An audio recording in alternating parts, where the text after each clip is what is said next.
Hey, good Good morning. How are morning. you Good there, Nina? morning. I'm doing good. And good morning to all of you out there. You are watching the chat session on the This Way Network, and I am your host, Nina. And I'm Rodney Allen Rippey, having a coffee. And we're so glad you're here with us this morning. Thanks for sticking with us, y'all, and waiting through this. We were having some technical difficulties with microphones. And it's kind of hard to have a chat session when your microphone isn't working. That's right. So anyway, we're going to try and work around it, and we hope you'll hang with us anyway. But Rodney, did you have a good weekend? I did, boy. It's been a busy weekend, and just been working like the Dickens, as they say, and a lot of good stuff going on. Wow, um, big breaking news! A colleague of mine, and he's a client. It's Terry C. Carney with the movie Put the Guns Down. They've got a big event that's coming up out here in California. It's going to be one of the local colleges they're going to be hosting this out in San Bernardino, and they're going to screen the film. It's for the community. It's a lot of great stuff going on, and Terry's a great guy, and the project is really good. Actually, the world famous actor and rapper Ice-T is a executive producer on the project, and so he's really a heartfelt guy. I mean, he's a tough guy, and he spoke. He really speaks about his own individual, his own personal life, Mm-hmm. about how life, growing up was kind of tough and gritty sometimes. And he started thinking about how, things used to be. And, this is Mm-hmm. prior to him being a mega star and all that good stuff. But, back in the day, he'd give you one of these in your choppers Mm-hmm. if you mess with him. Mm-hmm. But at the same time, he realized that now that he's older and more mature and understands, he goes, that's not the way to do it. So the whole goal is put the guns down.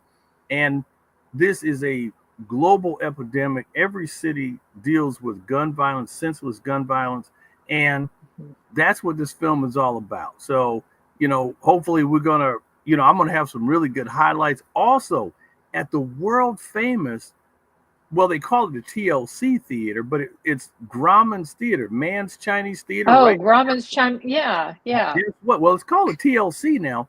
They're Mm-hmm. actually going to have a big film festival, and the film is going to be there, so everybody can go see it. Oh, it's going to be great. I'm going to give you some more highlights. But today, we've got a very special guest. She's a colleague of mine, and her name is Catherine Bauknight. I know, and thank you guys, everybody, for hanging in there with us because we have a great show.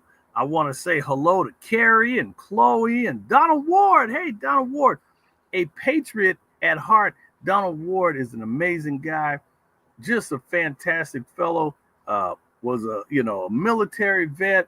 He was in Vietnam. God bless him, man. You talk about a Mm-hmm. story. We're gonna have to have Donald Ward on. I'm telling you the truth, man. This guy is something else. Fantastic guy. And so, but yeah, Catherine Bachnight. When I'm out in Hollywood, there's all these different events going on, and there's always a press corps that's there, shooting the red carpet and doing all that fantastic stuff. And in this pool of people is Catherine Bachnight. And Catherine, she's just a fantastic, global photojournalist. Believe it or not, not that we're going to go into any detail, but she was at Tiananmen Square when that whole terrible thing went down in Tiananmen Square. And she was a Wow. photojournalist on site taking pictures. And she has traveled all around the world. And she has an amazing exhibit called All One World. And so I actually have something. This is going to knock your socks off, people. You guys are going to love this because this is really hot. This is breaking right here on the This World Network. How many of you out there know the incredible global superstar George Clinton from Parliament? Remember, there's a band called Parliament and Funkadelic. I don't know, Nina, you might know Funkadelic. You're kind of funky, but Parliament and Funkadelic.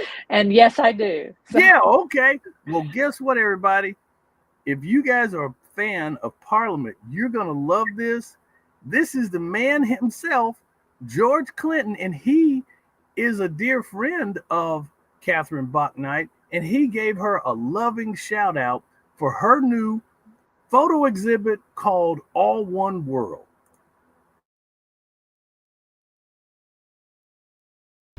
Congratulations, Catherine, on your exhibit and award for using art to connect people and create a better world.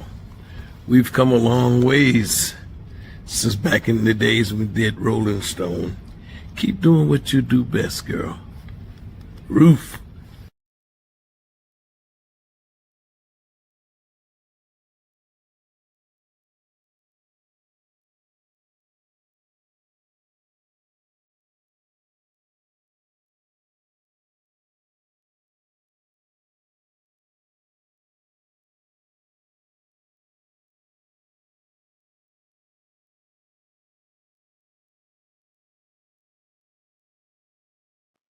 Is that cool or what? That is so cool. I love Well, that. And I don't know who was on the other side of the camera and caught that picture of her, but that's an outstanding picture too. yeah, well, we're getting ready to bring her to the stage. Mhm. Are you there, Catherine? Are you there?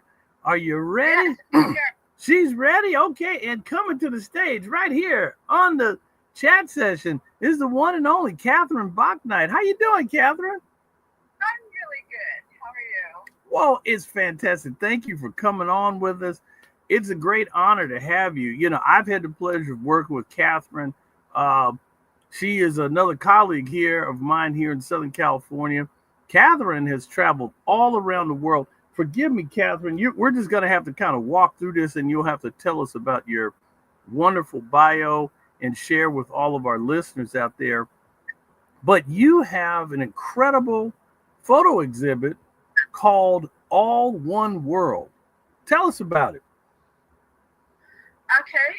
Well, it is about people from 5 different continents: North America, South America, Europe, Asia, Africa, and we are representing people through photography. That's the goal. And people who don't understand all the things that are going on around the world in an intimate way Mm-hmm. is what this provides. So it's moments in time that show the difference in, like, say, third world countries and Mm. Ethiopia without water, and people in Peru that are suffering from tuberculosis. And Mm. then there's rock and roll. Lots of rock and roll, because as we know, music is a universal language. So there's a lot of rock and roll, like George Clinton and Paul McCartney, Sting, Mick Jagger. Yep. There's so many people that have been throughout over the years, and hundreds. And some of them are in here to represent connection of people around the world. Muhammad Ali, Mm-hmm. who is also a representative of culture Mm-hmm. and a leader in connecting cultures, I would say. And presidents around the world, presidents over time, and political leaders around the world. So it's like a walkthrough experience of the world, which is what I think we should be doing, so that we can have a better world and more for each other and understanding. Wow. So, and I have to tell you, Nina, it is so awesome. I know you'll have a million questions for her, but Always.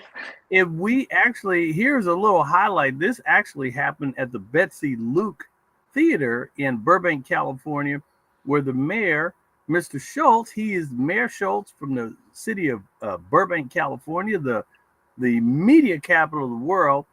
He actually was there at the event. And here's a little highlight here. I'm going to give you a couple little quick clips.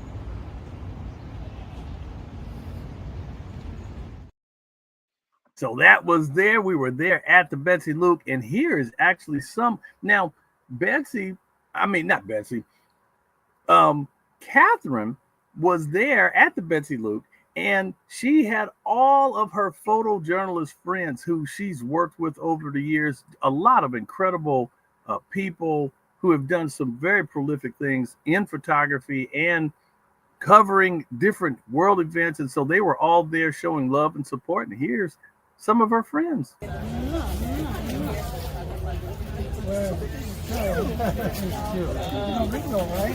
Oh, I'm sorry.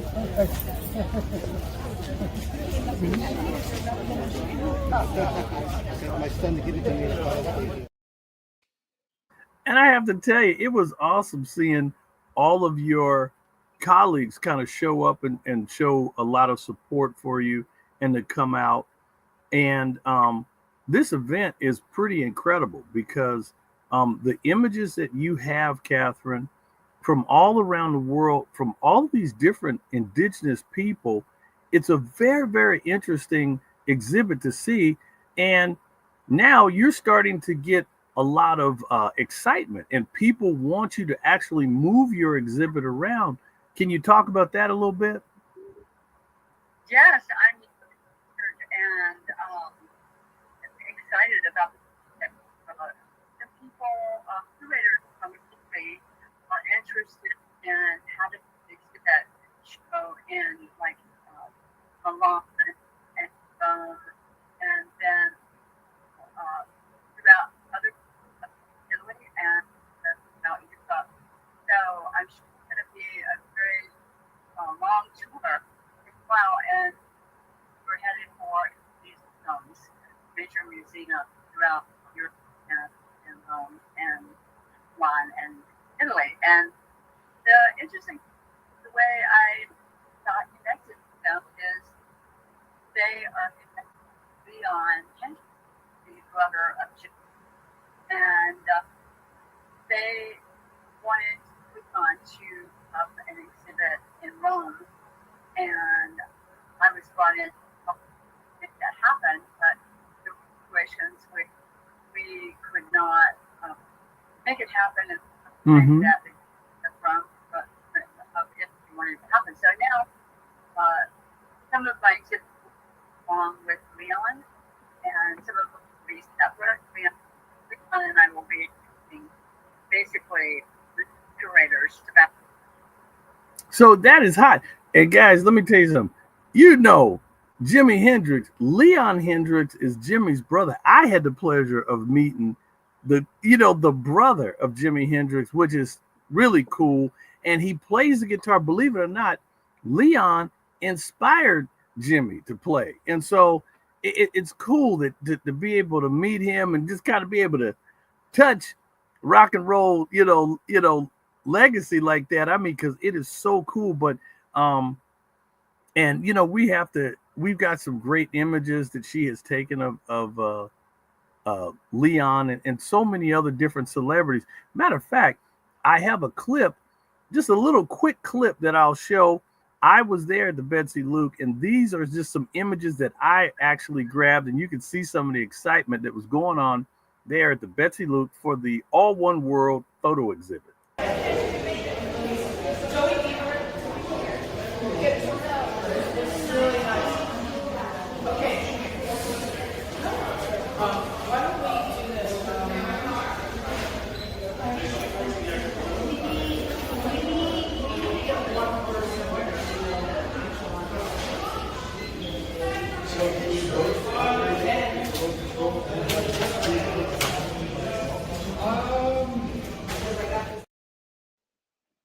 And I mean, this is incredible. You were actually there at Stonehenge, and Catherine was sharing with me something really interesting. Now they have it really blocked off. You cannot even get near Stonehenge. You cannot go out there.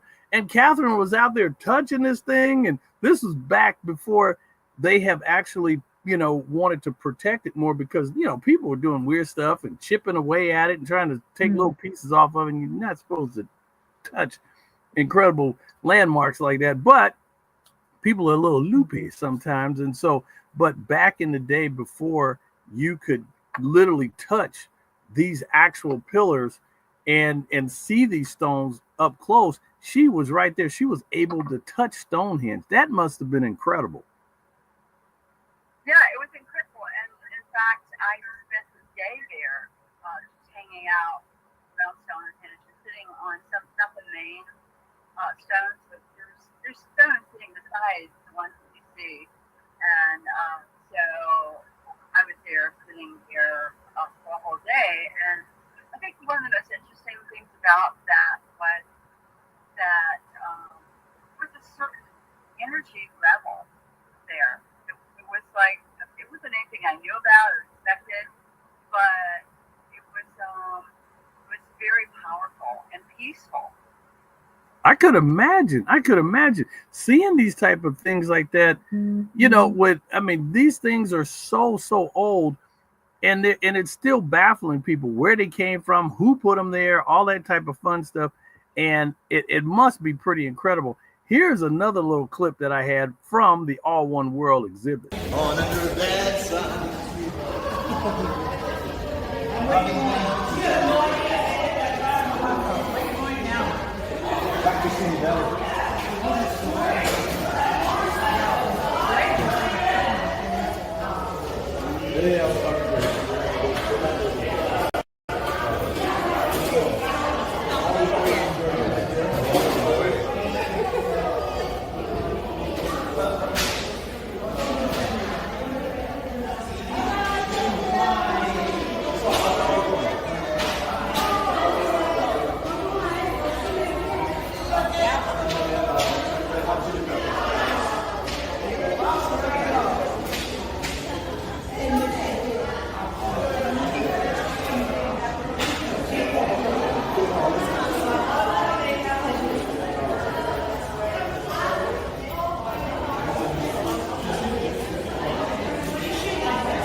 I have to tell you, as you can see, you have the Vienna Boys Choir. You got Ozzy Osbourne. You've got such a collection of photos.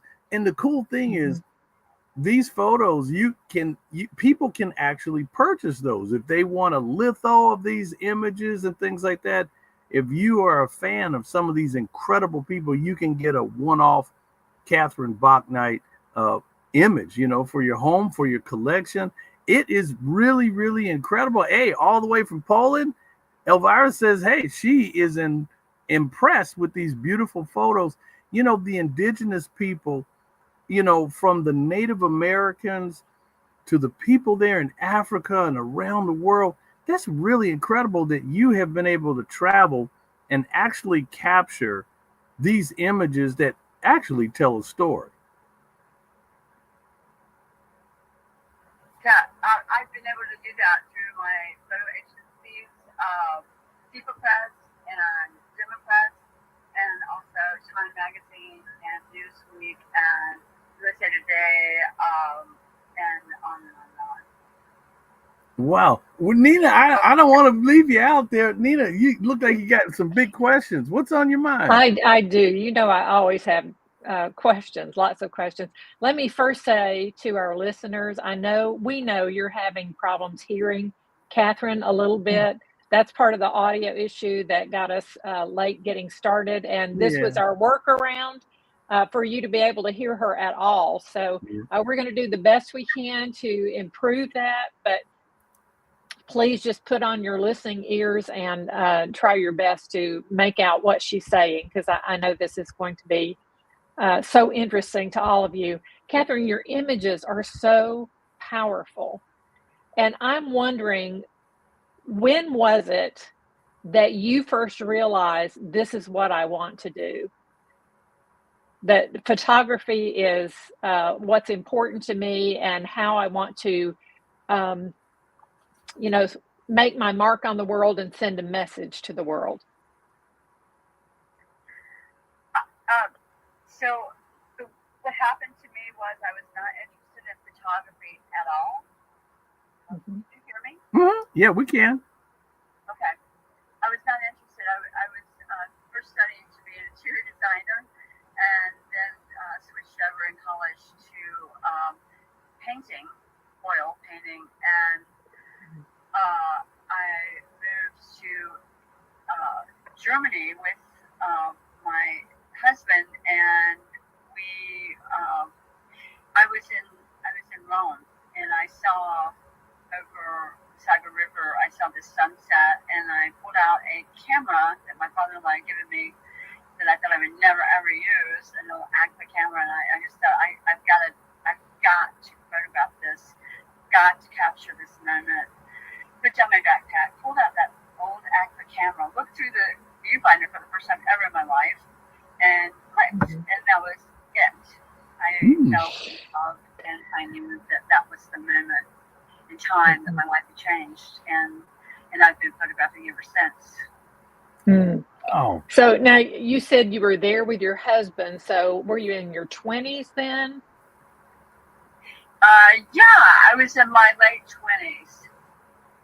Wow. Wow. So I wanted to bring that out mainly because I know there's going to be people watching this who are thinking, oh, I love what she's doing. How do I get into that? And I don't want any of our viewers thinking, oh, well, if I didn't start when I was a teenager or in high school, or, you know, by the time I was 8, I was taking Polaroids or something, then there's no hope for me now. So I love that story because it says that you were exploring other things, interior design and oil painting. You already had your foot in the arts, so you already knew that's where your interest was. But then you happened to, which I don't think was just a coincidence, you picked up a camera to record something that you were seeing that was powerful to you. And that was when you realized, I have to keep doing this. I love this. Right. And really the emotional part behind all of this is that I felt like I was so gifted to be able to see these visions in Rome, and the sunset of the Tiber River and all of this, that I said, I need to share these with other people. And people didn't travel to other countries very much, and I lived there for 3 years in Germany, and I knew I was very fortunate, and so I thought, okay, I need to share this, and then that's why I became basically representation of culture and events and things that are important to the world, which leads to All One World, the exhibit. But yeah, as far as figuring out what it is that you want to do in life, I think there's so many opportunities that speak to you, but you have to pick one and stick with it. That's my advice, instead of possibly saying, well, I'm not really that good at it right now. No, just get good at it. Wow. You love it, do it. I had the pleasure of being there and working with Catherine on this project and seeing these images firsthand. I mean, she's got thousands and thousands of images, and they're all, one to the next. It's just so incredible to see these things and to think that, she captured them real time, right when it was happening, and to be a part of some of these images is just incredible. And, there was actually, matter of fact, I have a little clip from the actual All One World and some of the people that showed up. And this wasn't a small exhibit, and there were all of her friends and loved ones and colleagues. They all showed up in support of Catherine there at the Betsy Luke in Burbank, California.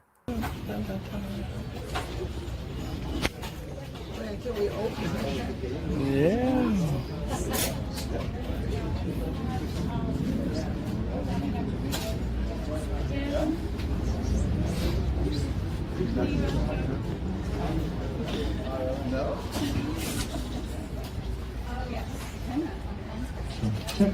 Check 1, 2. All right. All right, we're back on.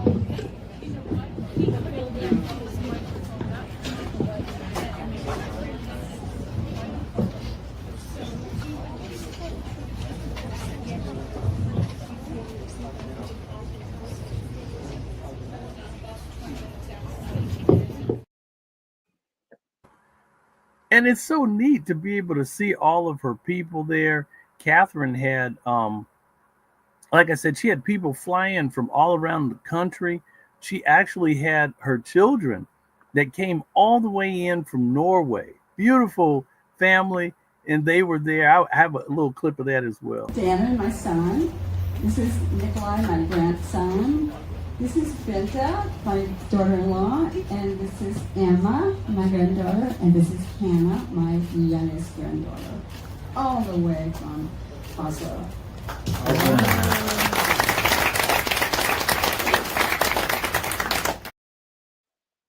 Way in from Oslo. Can you believe that? Wow. And Catherine, she dropped off. She's probably restarting and rebooting, as they say. But I was pretty impressed because of the images and again the award. I actually had a copy of the award that they had actually given her that day, and it was really remarkable, the amount of people who actually showed up, and again the impact. And Catherine was talking to me about this project, and she called on me, for marketing support, and she said basically she wants to present to the world that to show how many similarities that they are. She said we're more alike than we are separated, which is a great thing, and that's the key thing. Oh, there's Catherine. Hey, She's back.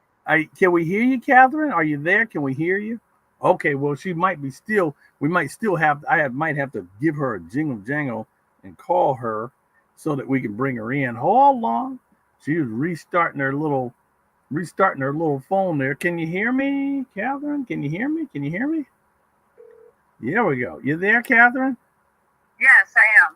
Okay, no problem. Okay, so, but yeah, we were just kind of going over some of the little things that had happened that day, and we just showed a real cool clip of your family that came all the way in from Oslo, all the way in from Norway. That's awesome. That was wonderful. That was wonderful to have them there. Yeah, and you said you also had one of your old girlfriends and colleagues, that one of your working friends there, and she came in from North Carolina. Right, Karen DeBose came from North Carolina, and Lois Ephraim came from Chicago. It was a big family affair. Big family affair. So, the key thing is now, we actually also have some pretty powerful images too, because Catherine, you provided for me in addition to, and this is, here it is. I actually have it. This is your wonderful award that was given to you by the city of Burbank, California.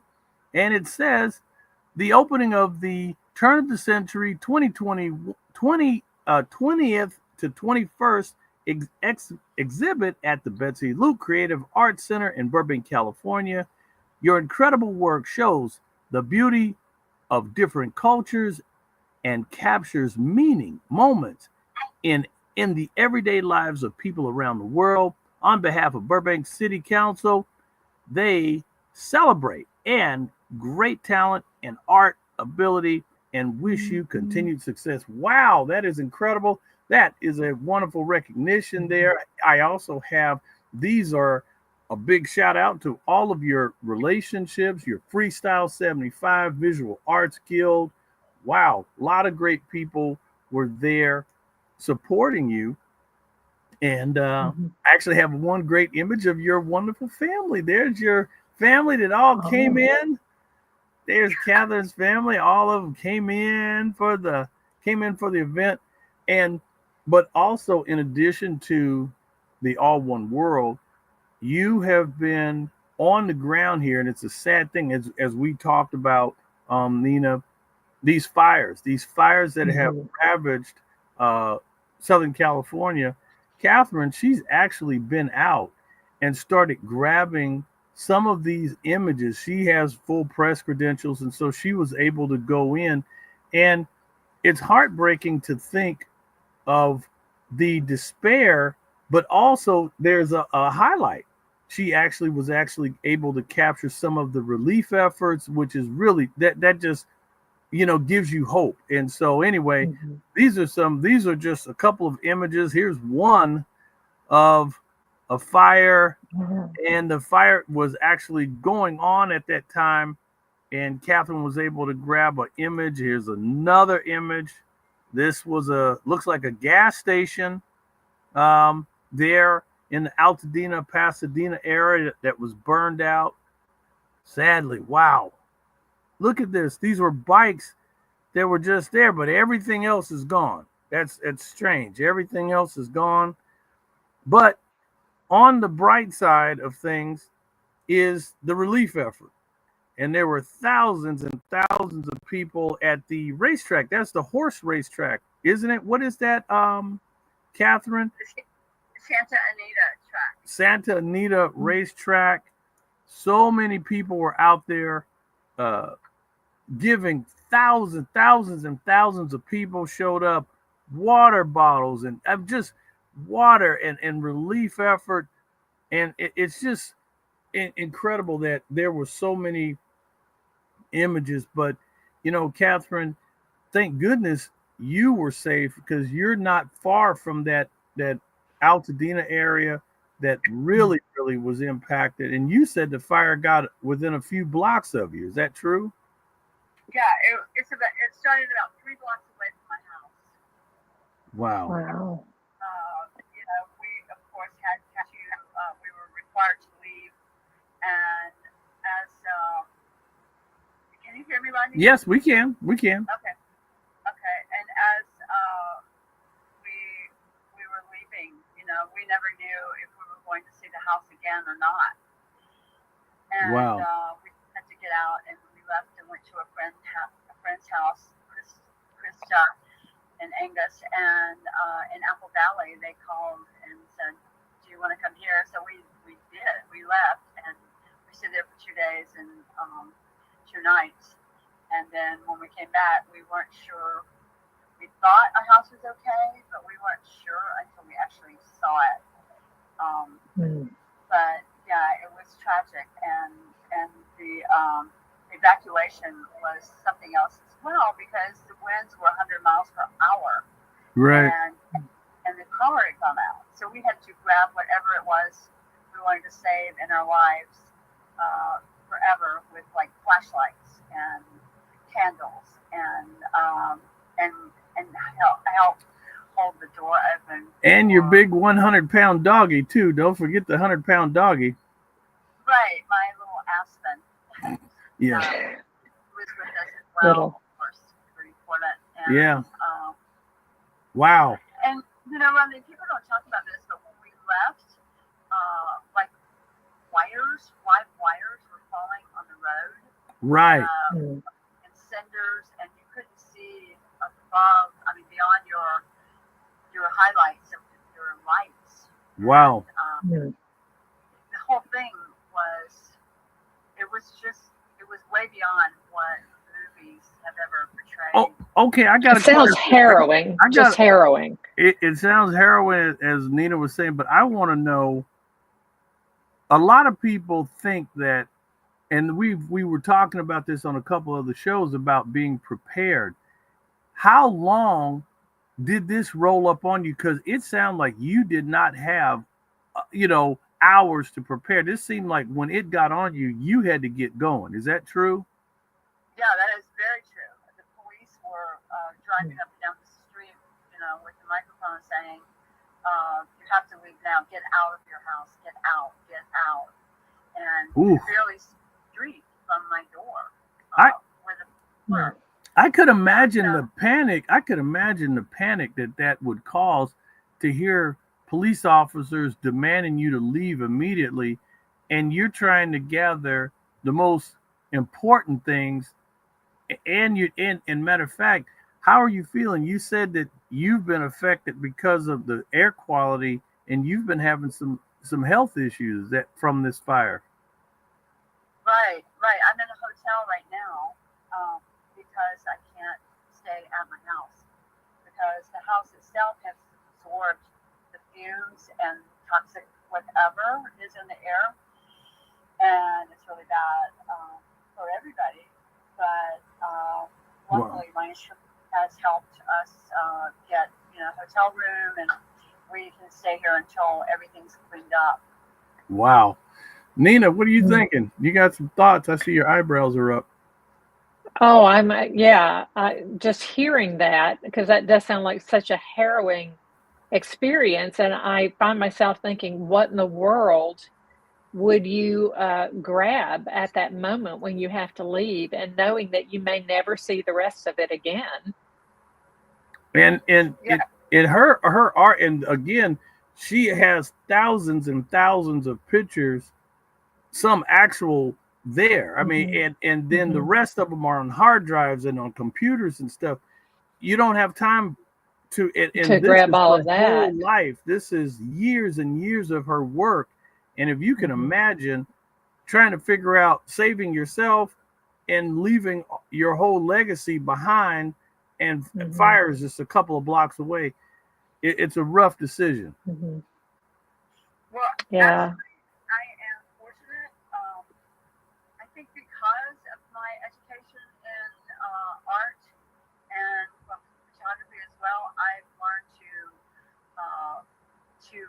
be able to, everything is organized as far as my negatives and slides and. Thank goodness. Yeah, and so they're in notebooks and they're labeled and portfolios, and so that's what I did. I went for the cabinet that was, the sacred cabinet of my slides and negatives and so on, and put them in suitcases and grabbed my portfolios that are also a closet designated to archival work that I've done. Wow. And then I grabbed my family photographs that are around the house that are so important to me, and put them in a suitcase and grabbed something. I just reached into an area that had clothes and grabbed that and put it in a suitcase. I didn't care about my clothes. I just cared about, the valuables of the images and my family photos that I had. Wow. Sure. Well, that's an incredible thing to know how, that you were prepared, and goodness for that, but you can never be prepared, especially when an emergency rolls up. But that's a good thing. It's a great lesson for everyone to know, to be organized. And so, Right. For sure. But Exactly. the key thing is with All One World, again, you're looking to move these exhibits around the country, around the world, and these images that you have they all have a story behind them. They all have a deep meaning, and people can actually purchase these for their own personal collections. There are just certain people who just like having one-off type of things like that you have, and it's just amazing to see your work. And over the years, also, uh, there is a memorial for your colleague Kevin. Kevin, I always kill his last name. Kevin Urich, yes, Mr. Urich, and he was with Pasadena Weekly. He was an incredible man, and you had said that Kevin had actually gave you your start when you first came here to California, and you were going to become a photojournalist. He was one of the first people who hired you on, and he recently passed away. But thank God that you had that experience with him and was able to be under his leadership and do all the great things you did there with Pasadena Weekly. Yeah, that's true. It was actually at that time it was the LA Times. Pasadena Weekly was the LA Times, and I had been working for many outlets like New York Times and things like that, USA Today and Time Magazine and so on. And so when I moved to California, I just went up to the LA Times area there in Pasadena, and Kevin was the editor, and we just clicked immediately. And he was the old school kind of editor, and if it wasn't true, it wasn't written. Wow. And if it was true, it was written. And he had lots of friends, but he also had some enemies because he told the story, and he put me on stories that I was very amazed at. One was the homeless people. I had to compare how well Pasadena helped homeless people compared to Los Angeles, and who did the better job of it. And I can only get that. Pasadena, I'm sure you stepped on a few toes with that project. Yeah, I wrote that to Kevin. No, actually, I wrote that story as well. I wrote that, but with Kevin's editing, of course. But yeah, it was very pretentious to be telling the truth, and we did it. And Pasadena came out on top, of course. Wow. Well, there was, and yesterday here in Southern California, there was a massive protest of from the Latin American community here in Southern California, and there is energy, and there's a lot of questions about immigration and what to do and how to handle it, and I'm sure that in the days to come there are going to be images of again, all of this is a part of our world and a part of the moment, and there's so much teaching and learning in these images, and it's photographers like you, Catherine, who bring these stories to life, and it's just amazing the work that you do. Thank you. I feel like this is my mission, and this is what I do. I love the passion you have for that, Catherine. And I have to ask, because I've got a little disconnect here in my head, which is, how did she go from being a tourist in Rome with a camera to having her photographs commissioned and put out in the New York Times and Time Magazine, Newsweek, etc.? How did you make that leap? I know there's a lot of people out there who are thinking, oh, I'd love to do what she's doing. I have a passion for that. But how do you get there? How do you go from one to the other? Wow, that is such a good question. And it's actually, thinking about it is kind of humorous at this point. Because it was one step in front of the other. I had moved to Charlotte, North Carolina, and via many different places. And after I left Germany, and I was just determined. To get the images that I was privileged to have and experience, to have other people see them. And the question was, how did that happen? And it's following the path. how is it that you can get from A to B to C? And so this is a very funny story, and I'll make it quick, but so I was already working for an agency called Zimmer Press for rock and roll, because I had done so much rock and roll, and they said, yeah, sure, we want your photos in New York. And New York was the place to go for me at that time to get things published. And so Zimmer Press, Secret Press is who I did the rock and roll for. They were like the second largest photo agency in the world, based in Paris and New York. And so the story of Jim Baker, I don't know if anybody remembers that. I do, yeah. Came out like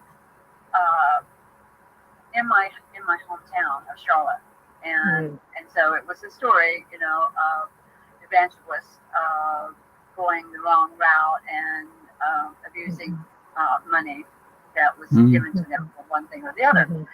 And so I called up Secret Press and I talked to my my person there, my connect there, and because I was from South Carolina and North Carolina, I'm originally from South Carolina, and I was living in Charlotte, North Carolina. But because I'm from that area, they used to call me Charlotte from South Carolina. I'm Catherine, and I'm from North Carolina. Whatever, Okay. It's no different. Right? And so I called them when this whole story broke, because I worked with the Charlotte Observer, and I knew about it before many people, before hardly anybody knew about it. And I said, there's this evangelist in North Carolina, and his name's Jim Baker, and it's going to be a big story. And that lady was making fun of me, and she said, "Oh, hold on," and she said out loud to everybody, in the office, "Catherine says there's a big story about an evangelist in North Carolina. Is anybody interested?" Really sarcastic, and there was all this kind of snickering in the background. She said, "Catherine, sorry, nobody's interested in that." But anyway, so that was like 1 week, and then let's say maybe 10 days later, after the story broke, and I had already, and so after that, this is an important part of this, is that after that, I called Time Magazine, and I called Newsweek, and I said, "Are you interested?" And by that time, I had already gone to Time Magazine and gone to Newsweek and shown my portfolio, and Time Magazine, and Life Magazine and so on. And by the way, one of the things that happened was I met Alfred Eisenstadt, who is the father of photojournalism, and he did the photo of the soldier, the sailor, and the nurse. Oh, he was dipping her and giving her a kiss, the famous image. Yeah. Right. Yeah, after World War II. And he became my mentor. He took me on and became my mentor and helped me with People Magazine. Just called him up. It was a year wait on having an interview, and so they called him Izzy, and so Izzy called down below in Life Magazine the Life building, and said, "Hey, to the editor, I have this wonderful photographer here, and she's got a fabulous portfolio. Would you like to see her?" She said, "Yeah, Izzy, send her down." So I skipped a year just because he called her. Wow. Introduced me. So So there were things like that. So it's about connection. So from Nina's question, how do you get from point A to point B? A lot of hard work, determination, quality input, and a lot of networking, it seems. But what I love about your story the most, though. Hold on. I'm sorry. She said you got to believe in what you're doing. Okay, go ahead, Nina. Yes, what was it? yes. Well, and that's part of what I was going to bring out. She so believed in what she was doing that rather than wait for or try to go pursue right away all of these international stories, she said, what are the stories happening right around me? Right. And she took advantage of honing her craft and so forth on that. That's right. So she was ready when the opportunity came, because something big was happening in her own hometown and something the rest of the world would want to know about. And she was able to bring that to the rest of the world because she was ready for it. Well, there you So, go. And now it's yeah. just having the equipment, having the right equipment. As you know, these cell phones take some pretty amazing pictures. And if you're at the right place at the right time, you can have a historical image that goes around the world. And again, some type of, a lot of times, some people feel things are a little bit intrusive because people are always poking cameras at people, and people don't like that at times. But sometimes there's certain things that need to be documented just for historical sake, because when that image or that moment is gone, if you can grab that image, and a lot of people don't realize that when you take your cell phone or your camera or your video camera and you videotape something, you actually own that image. You have to be careful a little bit about who you're shooting, but if it becomes a newsworthy type of piece, that thing could live on and you could get paid for that. And there's a lot of stuff that goes on, especially in the news world. And but that's awesome. Well, I just wanted to say that this has just been a very fascinating show. We're almost out of time because we're coming up on the half hour. And Catherine, we want to wish you continued success with everything that you're doing with All One World. Again, your photo work is really, really amazing. And I didn't want to forget your dear friends. Here's a shot of some of your friends and people who all showed up, your dear friends who showed up again from the All One World exhibit. And just a great time, Catherine, and continued success to you. And how can people get in contact with you if they're interested in maybe having your exhibit go to their town, or if they're interested in maybe owning some of your work? How can they get in contact with you, Catherine? Well, the main way is through my email, my website, and I will give you that information. And that's my first initial C and my last name, Bauknight. Uh-huh. And that's B as in boy, A-U-K. Mm-hmm. And I'll put it in the chat. GHT at OTHILA media.com. CBAUKNIGHT at OTHILA media.com. There we go. I'm going to put it in the chat. Boom. There we go. C. Bauknight. There we go. Let me see. It's coming in. Yes. C. Bauknight at OTHILA media.com. C. Bauknight at OtheliaMedia.com. One thing that I don't want to forget, Catherine had an amazing documentary that won a lot of awards, and it was based on something that happened in Hawaii. Give me a 2-minute, Catherine, about your documentary.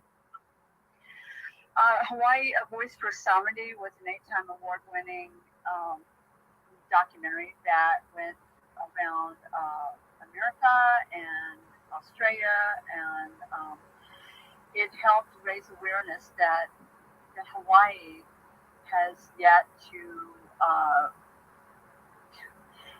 let me say it this way, it has raised awareness that when Hawaii became part of America, they were not interested in doing that themselves. And so to this day, they are still looking for their sovereignty, and they say that America took over Hawaii illegally. So what this film does is it explores the voice of the people speaking of this time in 1893 when America came in and overtook Hawaii. Wow. So, and Catherine was telling me about this documentary, that there was a lot of pushback, and developers, when they came in and things started happening, and also too, there was also in the documentary, there was a trouble because they started finding Uh-oh. as you know things started being developed, they started being built on top of these things, and they live that's a big no. Is that right, Catherine? Oh yeah, that is this really the sacred ground, and that goes all the way back to their ancient beliefs. And so even today, on the highway going into Lahaina from like Kihei, that area, my friend Jasmine, Jocelyn was standing on the side of the roads, trying to raise awareness that the road had been rebuilt in certain areas, and that was burial ground. And so Hawaiians were out there chanting for the peace to be made for the people who had passed. Wow. And yeah, it's ongoing. It's huge. I mean, it's unbelievable. So there's a documentary film that's available at www.hawaiiavoiceforsovereignty.com, and that's Hawaii a voice for SOVEREINGTY.com. And Wow. that's available. And Catherine, would you say that one more time, please? I'm trying to type it into the chat. One more as you time. say it. Hawaii. Do yeah. Hawaii. I need to write down the word. Hawaii a voice. a voice. For sovereignty. SOVEREIGNTY.com. Okay. Wow. And there's also a very a treasure there, and there's available the original soundtrack by the Hawaiian people who devoted their time to this film, and it's an amazing thing. Most of them have passed by now. And that's the reason I did the film when I did, because I knew that the elders it was the last of their years, and I went ahead and did it. I didn't get any funding for it or anything. I just had to sponsor it and do it by myself. Wow, fantastic. Okay, Hawaii a voice for sovereignty.com. Amazing. Catherine Bauknight, photojournalist, thank you so much for being on with us here on the chat session. And we want to see more of your work. We're going to definitely be following up with you and hopefully seeing more things. I know that you're documenting so many different things right now, and we really appreciate you being on the This Way Network on the chat session with me and Nina. Thank you, Rodney and Nina. I appreciate your time. Awesome. Thank you so much, Catherine. Don't go away. When we end the stream, I want to get some information from you. Y'all, as always, it goes way too fast, and there's still so much more to talk about. Join us next week on the chat session every Monday. We're here, and we would love to see you again. All right. And so thank you all for being here, and y'all be of good courage. God is with us, and we aren't alone. Bye, everybody. Have a great week, everybody. Take care.